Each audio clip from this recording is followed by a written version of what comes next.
8 घंटे की shift complete करके घर आई और उसके बाद दाल चावल खाए। और दाल चावल खाने के बाद फोन को हाथ भी नहीं लगाया, बस अलार्म लगा दिया सुबह 5:30 का, और 9:30 चुपचाप जाकर सो गई। ये बात है सीमा की। सीमा एक ऐसी लड़की है जो अपने लिए वक्त निकालना जानती है, जो उसे पसंद है वो वाली रोटी बनाना जानती है, जो अपनी जिम्मेदारियां तो निभाती है, दूसरों के लिए जो उसकी कैपेसिटी है उतनी कोशिशें जरूर करती है कंफर्ट देने की, लेकिन उस चक्कर में अपने आप को निग्लेक्ट नहीं करती। उसे पता है कि अच्छी नींद सब कुछ सेट कर देती है, सुबह मूड अच्छा होता है, एनर्जी अच्छी होती है, और उसे ये भी पता है कि सोने के 1 घंटे पहले अगर फ़ोन का इस्तेमाल ना करो तो उसकी आंखों के नीचे काले गड्ढे भी नहीं पड़ेंगे।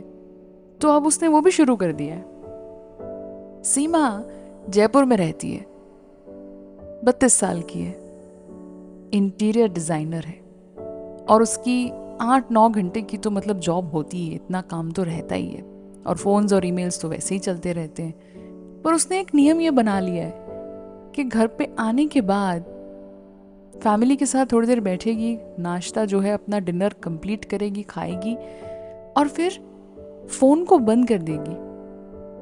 और उसके बाद मुश्किल से 1-1.25 घंटा ये सब कंप्लीट करके थोड़ा सा रिलैक्स करेगी, शायद कुछ गाने सुन लिए, बस 9:30 सो जाएगी, क्योंकि 5:30 उठना है।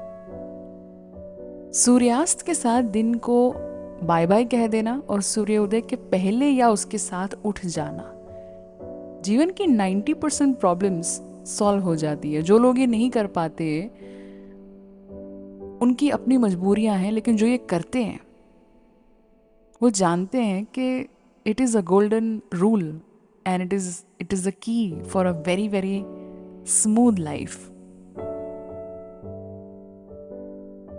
अच्छी लगी आपको ये बात?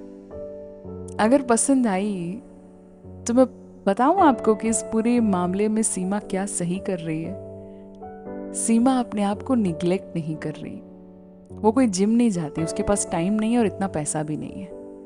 ना उसे इंस्टाग्राम वाले वो फैंसी शेक्स या महंगे महंगे कैफ़ेज में जाकर रिलैक्स करना ना उसके शौक है, ना उसकी जेब अलाउ करती है, और इस किस्म की चीज़ें उसे पसंद भी नहीं है।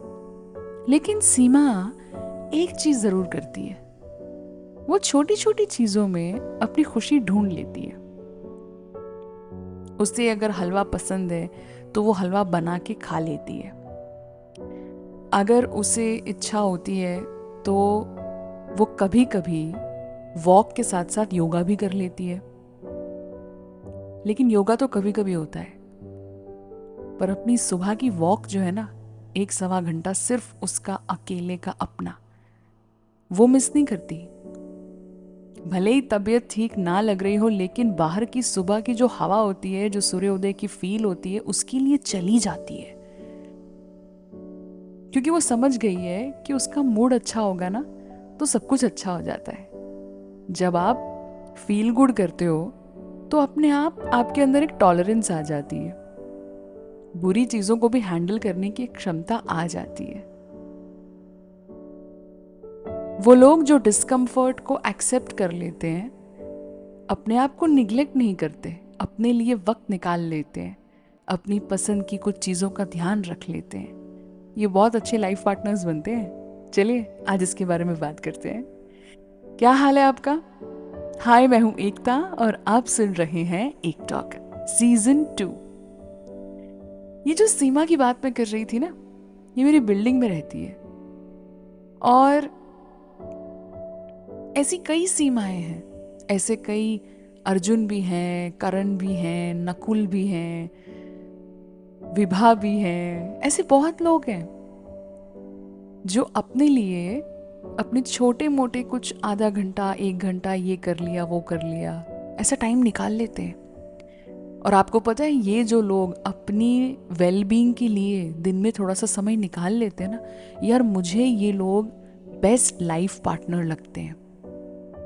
और इसका सबसे बड़ा कारण ये है कि जो खुद को निग्लेक्ट नहीं करता, अपने लिए समय निकाल लेता है, वो किसी और को रोकेगा नहीं, किसी और को बंधनों में नहीं डालेगा।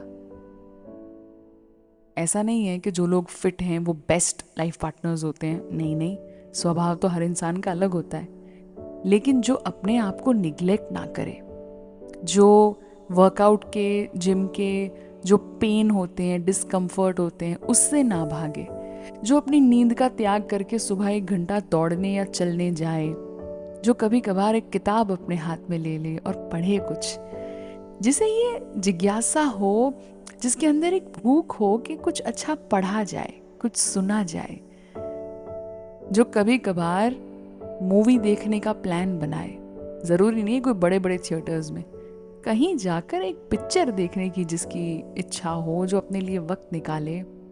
ये जो सब चीज़ें हैं ना, अगर कोई इंसान इन चीज़ों में से कुछ 1-2 चीज़ें भी करे तो वो अपना जो इमोशनल वेलबींग है ना, उसका ध्यान रख रहे हैं। और जो इंसान अपने आप को निग्लेक्ट नहीं करता ना, वो एक खुश इंसान होता है। जो खुद खुश है वो दूसरों को परेशान तो बिल्कुल नहीं करेगा। पता है, हम अक्सर जब लाइफ पार्टनर्स की बात करते हैं, हमारी जो पहले की जनरेशन है, हमने उसमें अक्सर अपने माता पिता को जिम्मेदारियां निभाते ही देखा है। और ज़्यादातर मिलेनियल्स मेरी बात से अग्री करेंगे, जो 80s 90s और इवन अर्ली 2000s में भी जो जन्मे हैं, कि ज़िंदगी अच्छी नहीं होती अगर आप सिर्फ त्याग करते हैं। तो अगर आप सिर्फ ये सोचते हैं कि मैं जिम्मेदारियां निभा दूं और सबके लिए सब कुछ कर दूं, तो आप अपने आप को निग्लेक्ट कर रहे हैं, and that is not a right thing to do. क्योंकि कुछ सालों बाद आपको रिग्रेट होगा कि यार मैंने मेरे बारे में सोचा ही नहीं। खास करके तब जब आपकी सेहत पे बात आती है। आप 60 और 65 पे किसी आंटी को ये नहीं कह सकते कि यार आपने अपना ध्यान नहीं रखा, आप अपने लिए टाइम नहीं निकाला, आप दौड़ने नहीं गए, आपने योगा नहीं किया। उसे उसके बारे में किसी ने बताया ही नहीं, कोई बैठा ही नहीं उसके पास कि सुनो, कपड़े धुल जाएंगे, घर का काम हो जाएगा, खाने और टिफ़िन की जिम्मेदारियां भी ठीक है, सब मिल बांट के कर लेंगे, ये लो स्पोर्ट शूज़ और ज़रा जाओ 15 मिनट एक चक्कर लगा के आओ।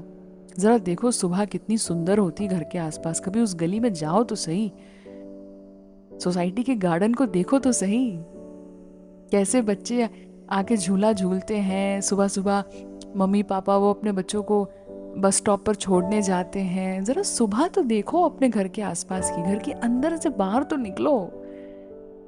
You know, I really feel bad as a millennial daughter, जब इस उम्र में आके अपने पेरेंट्स को, जो एक सीनियर एज में पहुँचे हैं, जब उन्हें बैठ के ये समझाना पड़ता है कि देखो, आने वाले सालों के लिए आपके घुटने मजबूत होना, आपका अच्छा महसूस करना, ये सब बहुत ज़रूरी है। कब लास्ट टाइम आपने अपने मनपसंद कोई फिल्म देखी, वो गाने सुन लिए जो आपको पसंद है, कुछ अपने लिए बनाया आपने, अपने मनपसंद कपड़े या रंग जो है वो पहना, अपनी खुशी के लिए कुछ किया। दुख की बात यह है कि उस जनरेशन को ना किसी ने वेलबींग का कॉन्सेप्ट ही नहीं समझाया। सब लोग बस एक ही चक्कर में पड़े हैं, बच्चे बच्चे बड़े हो रहे हैं, उनकी स्कूल, उनकी कॉलेज, अब उनका ट्यूशन, अब उनकी फ़ीस भरो, उनकी शादियां करवाओ, अब उनकी आगे की जो फैमिली है उसे संभालो। अरे यार, उनकी ज़िंदगी का क्या? वो भी तो कभी कोई छोटी सी लड़की हुआ करती थी, जिसे गुलाबी रंग की कोई फ्रॉक पहननी होगी, 2 प्यारी प्यारी चोटियां बनानी होंगी, छोटी छोटी क्लिप्स लगानी होंगी, हैं? हम भूल जाते हैं।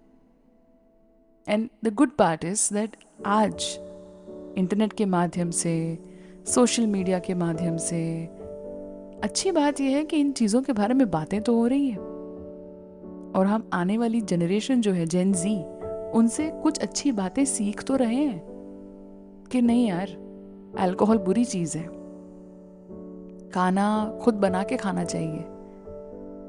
बहुत अच्छी लगती है मुझे वो वीडियोस जहाँ मैं देखती हूँ कि दफ्तर से घर लौटकर खुद का कोई किराए का घर है जहाँ जॉब करते हैं उस शहर में, और आकर अपनी दाल चावल और आलू की भुजिया बना रहे हैं और बैठ के खाएंगे, और वही बर्तन मांज के उनको सुखा के अच्छी तरह रख के फिर सोने जाएंगे।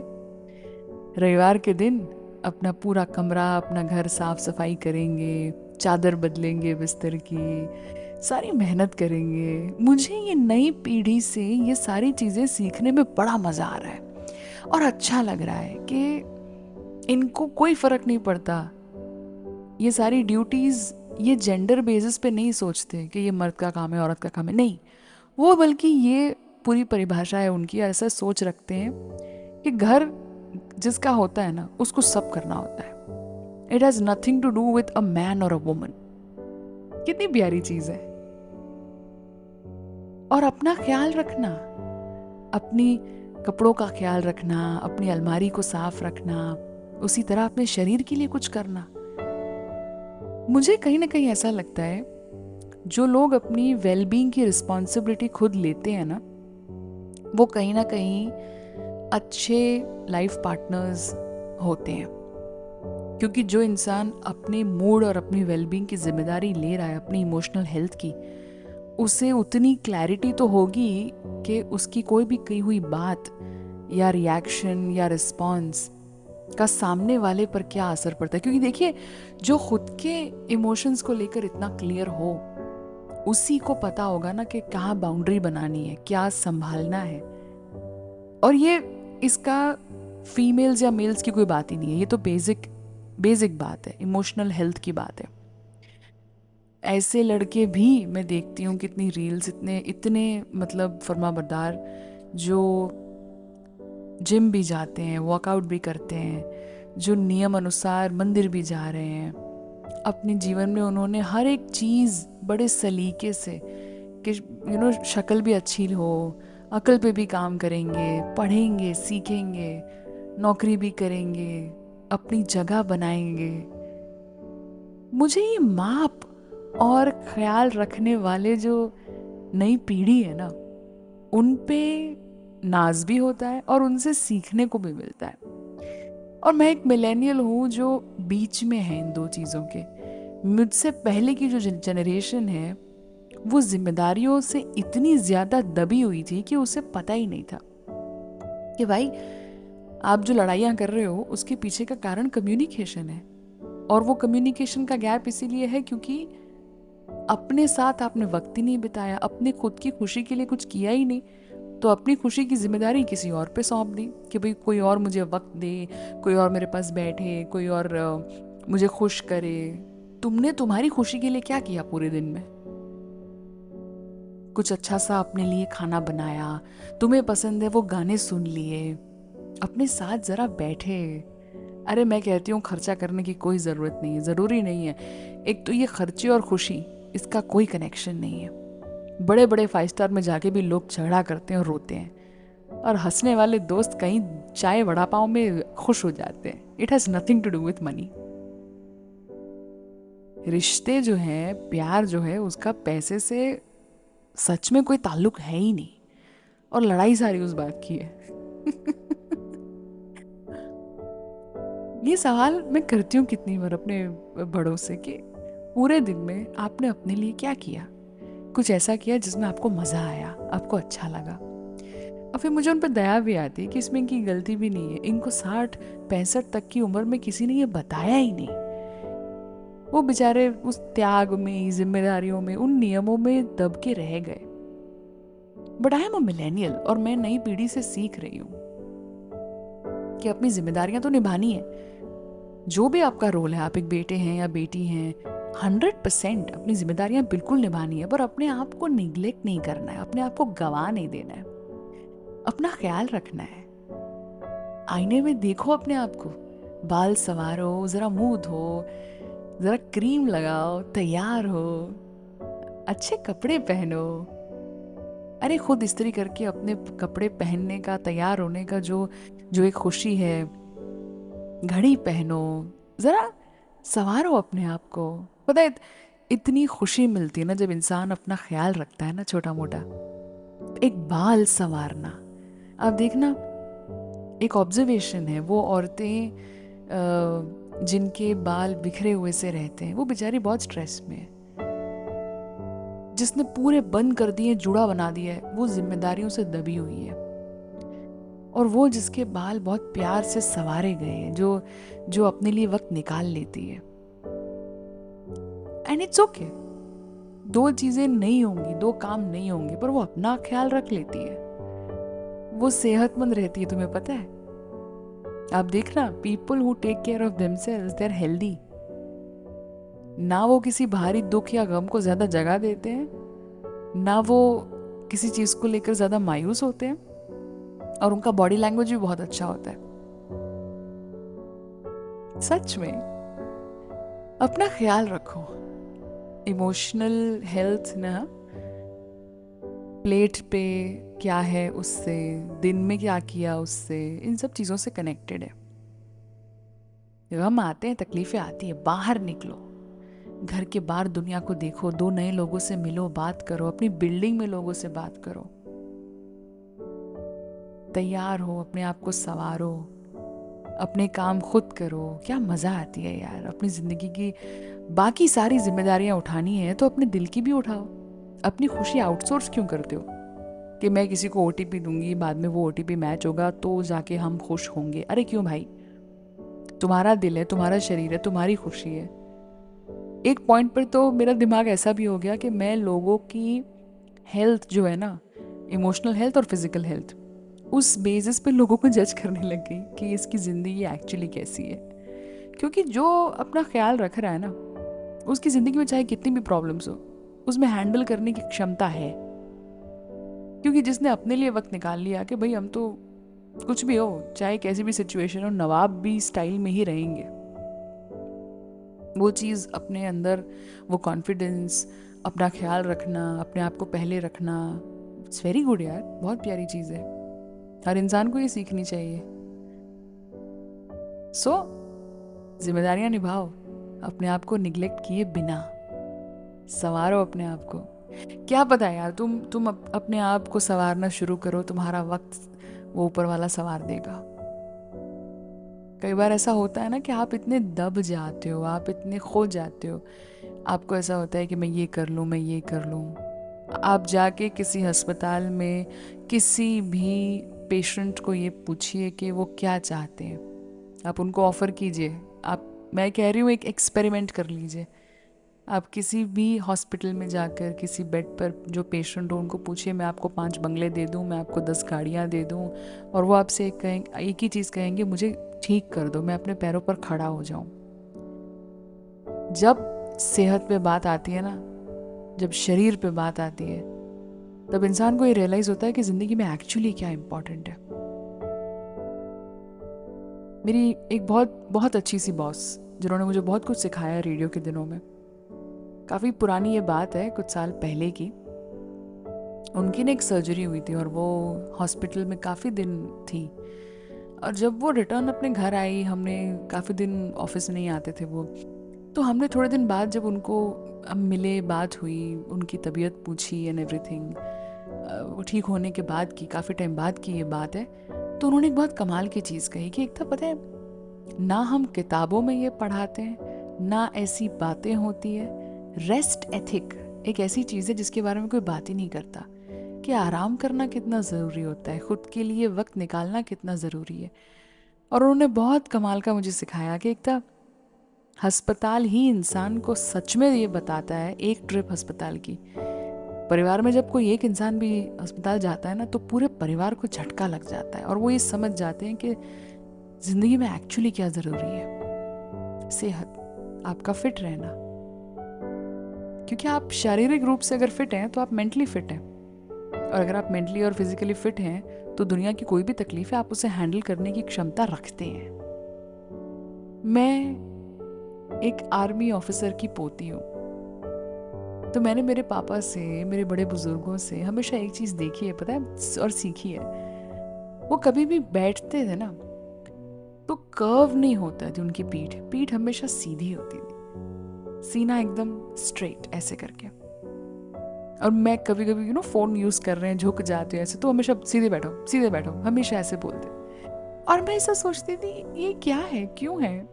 अब जाके मुझे ये चीज़ समझ में आ रही है कि आप जब सीधे बैठते हैं तो आप एक तरह से वो एनर्जी दे रहे हैं बाहर कि आप बिना किसी डर के, कॉन्फिडेंस के साथ और तैयार हर परिस्थिति के लिए। आप देखिए किसी भी आर्मी ऑफिसर को देखिए आप, वो हमेशा स्ट्रेट बैठेंगे, स्ट्रेट खड़े होंगे, वो कभी भी ऐसे डरे हुए से, झुके हुए से नहीं, उनके डीएनए में ही नहीं है। और उनसे ये चीज सीखने जैसी है। हिम्मत करो यार, अपने अंदर से सारे डाउट्स और डर को निकाल दो और स्ट्रेट अपने शरीर का ख्याल रखोगे तो तुम्हारे मन को ऑटोमेटिकली ताकत मिलेगी। और जो इंसान मन और शरीर दोनों से ताकतवर हो गया, उसके लिए तो कुछ भी मुश्किल नहीं है, फिर वो बहुत बड़ी जंग जीत गया जिंदगी की। आज की एक टॉक को यहीं समाप्त करते हैं। कल मुलाकात होगी 9 बजे हर रोज की तरह, only on YouTube channel Ekta in love. Comment में स्ट्रेट लिख दीजिएगा तो मैं समझ जाऊंगी कि आप तैयार हैं और सीना तान के अपना ख्याल रखेंगे अपने कॉन्फिडेंस के साथ। I will really feel good. सिर्फ स्ट्रेट लिख दीजिएगा कमेंट में, मैं समझ जाऊंगी। अपना बहुत बहुत ख्याल रखें, जिम्मेदारियां निभाइए लेकिन अपने आप को निग्लेक्ट किए बिना।